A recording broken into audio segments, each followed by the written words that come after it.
Those panels are coming down. I don't care what you think your deed says. This is my community, and nothing goes on any roof in this neighborhood without my board's approval. Nothing.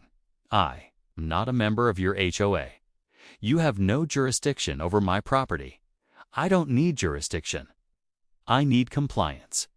Homeowners Association President Nancy Vance showed up at the front door of 16 Oakwood View and told the homeowner that his refusal to join the Maplewood Meadows HOA had resulted in $5,500 in accumulated violation fines against his deed, that a lien had been filed with the county recorder's office, and that the board had exhausted every reasonable option and would be taking further action to compel his compliance before the end of the month.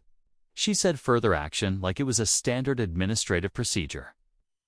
What she didn't know was that the homeowner had never signed a mandatory HOA covenant, that every fine she had issued against a non-member was legally void from the moment it was printed, that the fraudulent disconnection order she had submitted to the utility company was already being traced back to her by investigators, and that the solar panels she was preparing to fine him for were protected under state law in a way that was going to add 3 more charges to a criminal case that was already building faster than she could manage. Mark Sterling, 42, a commercial real estate attorney based out of Dallas, had closed on his property at 16 Oakwood View in the Maplewood Meadows gated community of Plano, Texas, 14 months before any of this started. Maplewood Meadows sat in Collin County, an upscale neighborhood where the entrance had a staff security booth.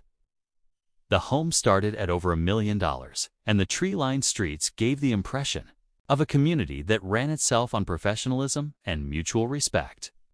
Mark had bought the property after a decade of renting while building his practice, and had chosen it specifically because the deed he reviewed at closing contained no mandatory HOA covenant.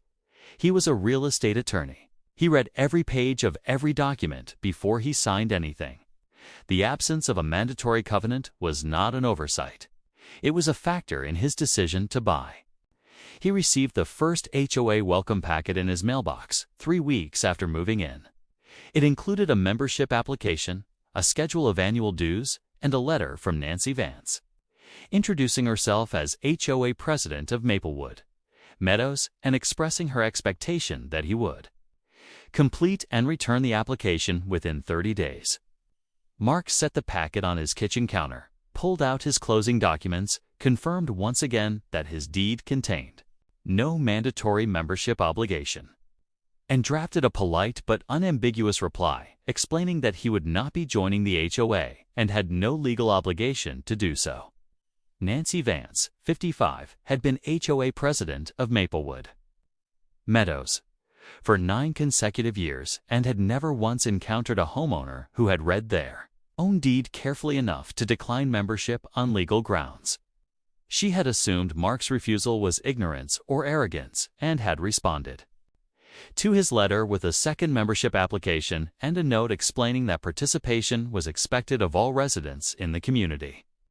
Mark replied with the relevant section of his deed and the Texas Property Code provision that confirmed voluntary HOA membership could not be compelled without a recorded covenant. Nancy received that letter and did not respond to it. She filed a violation notice instead. Mark added it to a folder he had already started. Before we go further, what city or country are you watching from? Drop it in the comments. We love seeing where you're tuning in from. And if you believe that a homeowner who never signed an HOA covenant owes that HOA absolutely nothing, hit that like and subscribe button and join us here on Karen Reilly. The violation notices came in waves after that. The first cited Mark's front landscaping as non-compliant with Maplewood Meadows aesthetic standards. The second cited his outdoor lighting as an unapproved modification. The third cited his vehicle as improperly positioned in his driveway. None of them had any legal basis against a non-member, and Mark knew it. He photographed every notice, logged every date, and forwarded each one to his own legal files without paying $1 of any of them. Nancy escalated her correspondence through the winter, referencing lien proceedings, foreclosure, threats, and board resolutions that had no authority over a homeowner who had never signed a membership agreement. Mark responded to each letter with the same two documents, his deed and the relevant Texas Property Code section. Nancy stopped responding to his replies and started filing more notices instead. By the end of the year, the accumulated balance she claimed against his deed had reached $5,500. And she had begun copying the county recorder's office on her correspondence as though a lien filing was already in progress. Then one evening in February, Mark came home from his office in Dallas and found his house completely dark, not a power outage. His neighbors on both sides had lights on, just his house. He called Encore Electric Delivery and was told after a long hold that a disconnection order had been processed against his address, citing an unresolved compliance issue with the property. The representative could not tell him who had submitted the order. Mark asked for a supervisor. The supervisor told him the order had come through a third-party management account and that restoring service would require a formal reinstatement request that could take 3 to 5 business days to process. Mark sat in his dark house that night with his laptop running on battery and ordered a complete solar panel system before midnight. He had it professionally installed within 10 days. The house was fully powered again before Nancy had any idea what he had done. He also called his attorney the morning after the disconnection and asked her to begin a formal investigation into how the order had been submitted and who had authorized it. She called him back within 48 hours with an answer that surprised neither of them. Mark's attorney, a utilities and property law specialist named Sarah Mitchell, based out of Dallas, traced the disconnection order to a third-party property management account that had been opened using Maplewood Meadows HOA credentials. The account had been used on a single occasion to submit a fraudulent compliance disconnection request against 16 Oakwood View. The request had cited an unresolved HOA violation as the basis for the disconnection. Encore's compliance team confirmed that the documentation submitted with the request had included what appeared to be a forged signature on a property management authorization form. Sarah forwarded the full findings to the Collin County District Attorney's Office and the Texas Public Utility Commission the same afternoon. Then Nancy saw the solar panels. She filed a violation notice against Mark's property within 4 days of the installation, citing the panels as an unapproved structural modification under Maplewood Meadows architectural standards and attaching a $3,000 fine to his deed. She delivered the notice in person and told Mark directly that the panels were an eyesore that violated the community's aesthetic standards and that he had 14 days to have them removed. Mark looked at the notice. Then he looked at Nancy. Then he told her 3 things in the following order: that his deed contained no HOA covenant making the fine legally void, that the Texas Property Code Section 202.010 specifically prohibited HOA restrictions on solar panel installations on residential property, and that the utility fraud investigation that had been opened against her the previous week now had a second exhibit to work with. Nancy's expression did not change immediately. She asked him what investigation. Mark told her to check her email and close the door. Sarah filed the civil lawsuit in Collin County District Court the following morning, naming Nancy personally and the Maplewood Meadows HOA board collectively. The criminal referral to the Collin County DA's office was already active.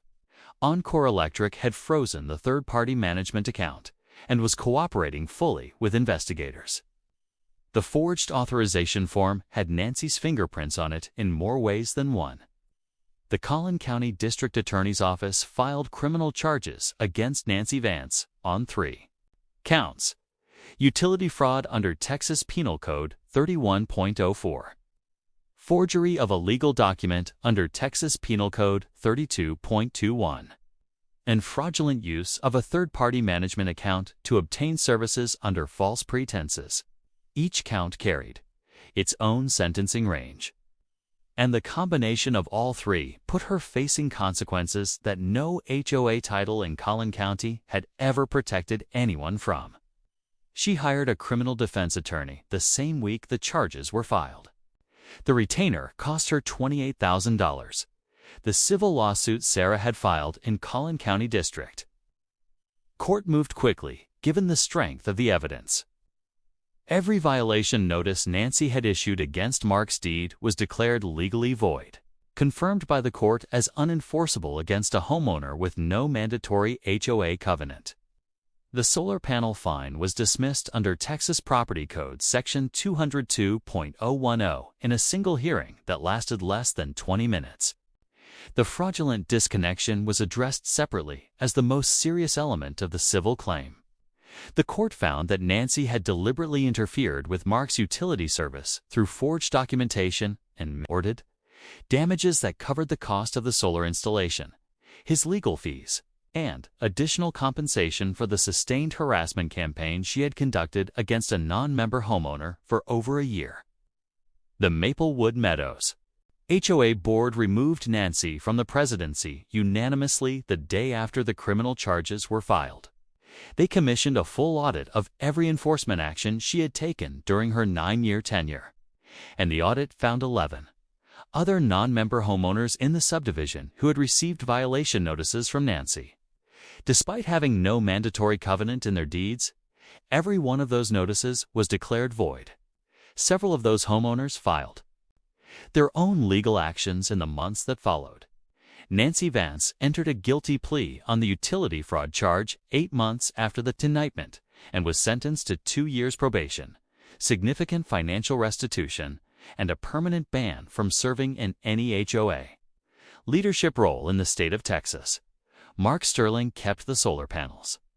His grid power was restored by Oncor within 2 weeks of the investigation concluding, and he ran both systems simultaneously from that point forward.